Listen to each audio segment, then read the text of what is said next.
Karate class உங்களுக்கு பெண்கள் தற்காப்புக்கான சிறப்பு பயிற்சி. மக்களை இன்னைக்கு ஃப்ரீ ஸ்டார்ஸில் பார்த்தீங்கன்னா ஃபஸ்ட் யார் ஃபேமிலி வந்துட்டாங்க அப்படின்னா ராணுவ ஃபேமிலி தான் வந்துட்டாங்க. ஸோ ராணுவ ஃபேமிலியிலேருந்து எங்கள் அப்பா அம்மா சிஸ்டர் அண்ட் பிரதர் இவங்க 4 பேர் வந்துட்டாங்க. அண்ட் எங்கள் அப்பா பார்த்தீங்கன்னா கராத்தே மாஸ்டர் போல இருக்குது.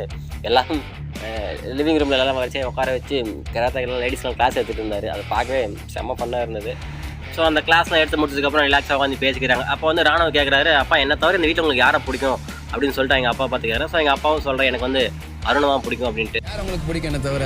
நான் ஒரு தெய்வம் மாதிரி பார்க்குறேன் அருணை. ஸோ எங்கள் அப்பா வந்து ரொம்பவே ஃபீல் பண்ணி பேசியிருந்தார். நான் வந்து அவர் அருணை தெய்வம் மாதிரி பார்க்குறேன். ஏன்னா அவர் அடிப்பட்டு பையன் துடிக்கும் போது யாருமே வரல அப்படிங்கும் அவர் தான் ஃபஸ்ட்டு வந்தார். ஸோ எனக்கு அவர் தான் ரொம்ப பிடிச்சிருக்கு. அவர் வந்து தெய்வம் மாதிரி பார்க்க அப்படின்னு சொல்லிட்டு ரொம்ப எமோஷனலாக பேசிகிட்டு இருக்கும்போதே பார்த்தீங்கன்னா பிக் பாஸ் கோர்ட்டில் போல இருக்குது. ஸோ அவர் வழக்கமாக கேட்குற கேள்வி இவர்கிட்டையும் கேட்டார், உங்களுக்கு இந்த வீட்டில் வந்து யாருக்கு கருத்து வேறுபாடு இருக்குது முரண்பாடு இருக்குது அப்படின்னு சொல்லிட்டு நினைக்கிறேன் சொல்லுங்கள் அப்படின்னு சொல்லிட்டு பிக் பாஸ் சொல்லிவிட்டாரு.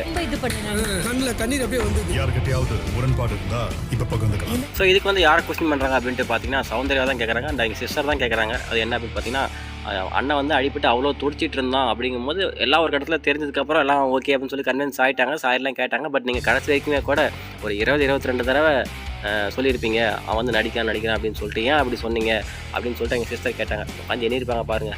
இப்போ அடிப்பட்டப்போ அவன் நடிக்கிறான் 20-33 டைம்ஸ். லைக் நமக்கு அங்கேருந்து பார்க்கும் மக்கள் இந்த இடத்துல ஒரு சின்ன ரெக்வெஸ்ட், வீடியோ பார்க்குற முக்கால் வயசு பேர் இருக்கீங்க லைக் பட்டன் தட்டாமல் தான் பார்த்துட்டு இருக்கீங்க. ஸோ நீங்கள் பண்ணுற ஒவ்வொரு லைக்கும் எனக்கு இந்த வீடியோ அடுத்தது நம்ம சஜஸ்ட் ஆகிறது எனக்கு ரொம்ப பெரிய ஹெல்ப்ஃபுல்லாக இருக்குது அப்படின்னு சொல்லிட்டு நான் இந்த இடத்துல ரெக்வெஸ்ட் பண்ணிக்கிறேன். ஸோ வீடியோ லைக் பண்ணிட்டு பாருங்கள்.